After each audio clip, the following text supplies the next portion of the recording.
तो डॉक्टर सत्यपाल जी जो सांसद रहे यहाँ जिला बागपत से ही, तो उनसे आप संपर्क में कैसे आए? उनमें मैं यही आया कि मैंने देखा कि ये व्यक्ति खेलों के लिए कुछ करना चाहते हैं, क्षेत्र के लिए कुछ करना चाहते हैं। हाँ। और देख भी लिया था। अच्छा। एक तो ऐसा हो खाली सुना हो, लेकिन जो धरातल पे जो कार्य हुए तो तब वे देखे। जैसे दिल्ली सहारनपुर रोड है, इसकी क्या बहुत सालों से इसकी मांग रहती थी, रसी तसी होगी लोगों की। इतना खराब रास्ता था, इन्होंने ये बनवाया और बहुत सी चीजें। और खेलों के प्रति भी उन्होंने यहाँ रुचि दिखानी शुरू करी। गांव-गांव में कई जगह उन्होंने कुश्ती मैट, कबड्डी मैट वगैरह उपलब्ध कराए।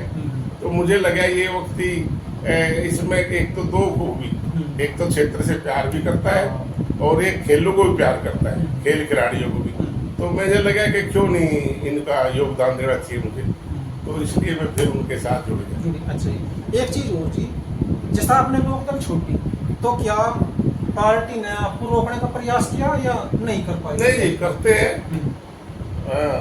जैन चौधरी जी ने फोन किए। अच्छा। हाँ, ये किए, लेकिन नहीं, जब मन बना लिया था तो फिर मैंने कहा नहीं, मुझे तो एक ही मकसद है मेरा, क्षेत्र में खेल की सुविधाएं बढ़े। तो मैं अब इतना टाइम देने के बाद यहाँ कुछ नहीं कर पाया खेलों के प्रति, तो अब नहीं होगा, नहीं जाना ही है मुझे, क्योंकि ऐसा व्यक्ति सामने खड़ा है जो इस काम को कराने के लिए तैयार है। तो मैंने कहा उनका योगदान देना चाहिए, और वे हमारे अपने थे, क्षेत्र के थे। एक तरह से फिर बाद में इन्होंने भी मतलब लोकदल की ओर से भी जयंत चौधरी ने जो ये अखाड़े थे इनमें बहुत जगह पैसे दिए, क्या ये उसी का नतीजा था? हाँ, अब उनको, अब जब वे बिल्कुल लुट पिट लिए तब उनको लगा कि जब तक युवाओं के लिए कुछ नहीं करोगे जिंदा रहना राजनीतिक तौर पर, वैसे नहीं, राजनीतिक तौर पर जिंदा रहना मुश्किल है।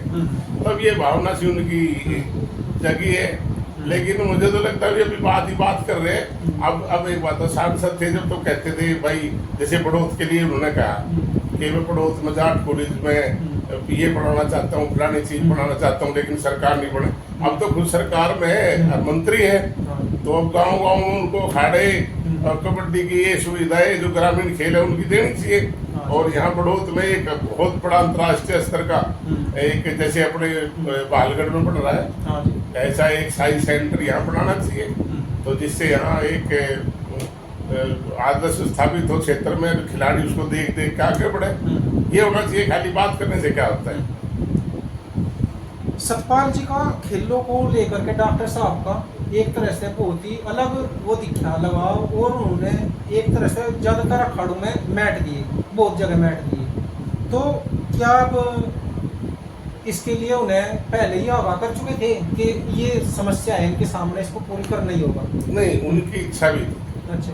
मेरे से जुड़ने से पहले ही उन्होंने शुरुआत कर दी थी, इच्छा भी थी। फिर उन्होंने विशेष तौर पे मुझे जिम्मेवारी भी दी कि भाई आप इसमें मेरा योगदान करो, कहाँ क्या देना है, किस तरह देना है, आप बताओ। तो मैंने कुछ जगह बताया, उन्होंने उस जगह प्रयास भी किया उन्होंने, क्योंकि जो भी किया उन्होंने वो अपनी तरफ से ही किया, वो सरकार की तरफ से नहीं, क्योंकि वे तो सांसद थे। उस हिसाब से एक लिमिट होती है, तो उन्होंने व्यक्तिगत तौर पे अपने निजी पैसे से सब सुविधाएं दी है, जितनी भी दे सके, गाँव में मैट वगैरह ये सब दिया, तो सब उन्होंने अपने प्रयासों से दिया। जो पुराना बागपत था वो भी देखा, पुरानी राजनीति भी देखी, आप रहे भी है पहले मतलब पार्टी में, और अब भी आप सक्रिय राजनीति में हो। तो पहले और आज के बागपत में जो विकास की बात करें तो कितना अंतर है? बहुत अंतर है। जो पिछले कुछ दिनों से क्षेत्र में कुछ विकास कार्य जो हुए हैं वे बहुत अच्छे हुए। वे हमारे जो यशस्वी सांसद जी थे, मैं तो उनको एक तरह से आधुनिक बागपत का निर्माता कहता हूँ, डॉक्टर सत्यपाल सिंह जी को। उनका प्रयास बहुत रहा है निजी तौर पे भी। जब तक लोग उनके पास किसी कार्य के लिए जाते थे, उससे पहले तो वे उसका सब कुछ बढ़ा के सरकार को भेज देते थे कि भाई हमारे क्षेत्र में ये सब चीजें होनी चाहिए। तो ये उनका व्यक्तिगत तौर पे बहुत योगदान रहा है, और ये जो उपलब्धि मिल रही है सब व्यक्तिगत तौर पे उनके प्रयासों से मिली है।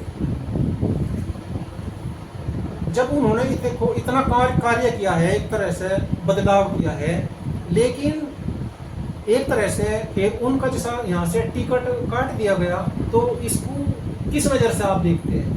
नहीं, ये बहुत गलत है, क्योंकि ऐसा योग्य जनप्रतिनिधि हमें मिल रहा था बागपत को, और उसका इस तरह इन्होंने समझौता करके उसको किनारे किया है ये इस क्षेत्र के लिए, बागपत के लिए दुर्भाग्य है, क्योंकि इतनी आज़ादी से बाद में आज तक क्षेत्र में, बागपत में, इस एरिया में इतना काम करने वाला कोई सांसद आज तक नहीं हुआ, और मुझे नहीं लगता आगे भी कोई इस तरह की भूमिका निभा पाए, इस तरह के कार्य इतने कर सकते।